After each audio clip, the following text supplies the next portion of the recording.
Hey everyone! Welcome back to Everyday English and Beyond. Did you know that some words in English sound so beautiful that they almost feel like poetry? Today, we're exploring some of the most elegant, charming, and heartwarming words in English. You'll not only learn their meanings, but also how to use them in daily life. Let's get started. 1. Serendipity, a happy and unexpected discovery. Example, meeting you was pure serendipity. 2. Limerence, the feeling of being in love. Example, that first stage of limerence is magical. 3.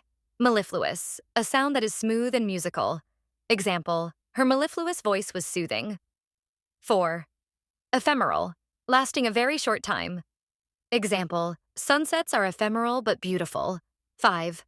Sempiternal, eternal, never-ending. Example, the sempiternal beauty of the stars. 6. Petrichor, the smell of the earth after rain.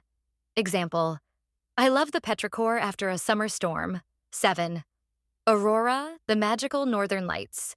Example, the aurora lit up the sky in vibrant colors. 8.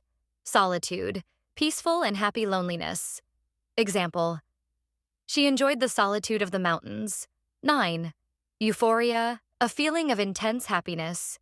Example, winning the competition filled her with euphoria. 10th Sonder, the realization that every stranger has a complex life. Example, sitting in a busy cafe, I felt the sonder of life around me. Words have power, and these beautiful words can add magic to your conversations. Which one was your favorite? Let me know in the comments. If you enjoyed this, don't forget to like and subscribe for more amazing English lessons.